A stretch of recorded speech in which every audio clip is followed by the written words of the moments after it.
acaranya yang pertama kali diperiksa itu harus saksi korban. Jadi kebetulan yang menjadi korban adalah Mbak Lintang sendiri. Bagaimana ceritanya itu biar lebih afdol kalau dia yang menjelaskan sendiri bagaimana dia bisa menjadi. Sedikit aja intinya. Intisarinya aja. Intisarinya adalah SPK palsu pengadaan bansos yang bodoh. Itu aja. Itu aja. Mbak Lintang tadi terlihat jadi masalah tuh membela diri dari tidak hanya tahu Ya kalau terdakwa berhak membela diri. Kalau terdakwa berhak membela dirinya sendiri supaya kelihatan benar. Tapi apakah benar tadi masalah tidak melihat uang itu? Hanya Melihat kok orang dia yang minta, kok orangnya ini jelas melihat uang 3 miliar itu. Nggak mungkin nggak melihat. Itu kan alibinya si terdakwa aja. Apa yang membuat Mbak Lintang percaya langsung sama LM? Tergiur dengan margin ya, dengan keuntungan. Dia public figure. Dan dia seorang public figure, mengatasnamakan saya seorang artis, bla bla bla bla bla. Ya udahlah, kita kasihkan uang pertama 3 miliar.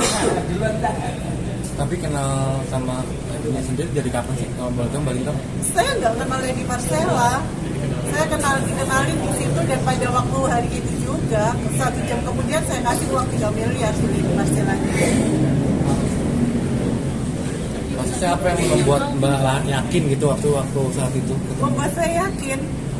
Apa ya? Yakin aja saya pada waktu itu.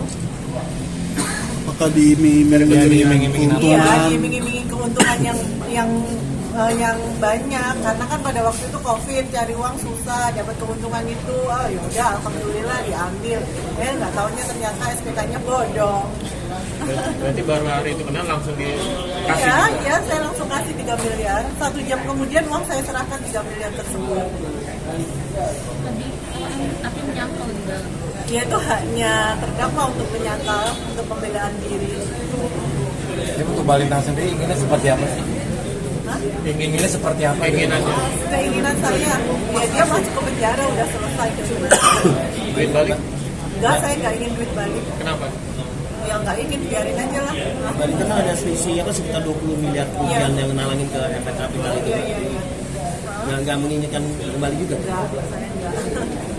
Walaupun ada kerugian 20 miliar itu ya. Enggak ada, biarin aja. Berarti kalau total kerugian berapa Mbak?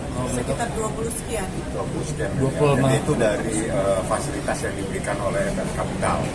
Dan itu dia sebagai garantor atau penjamin, makanya dia yang harus bertanggung jawab untuk menyelesaikan hutang-hutang tersebut. Nah, saya meluruskan, uang yang 3 miliar itu dibenarkan dia ada di saat itu.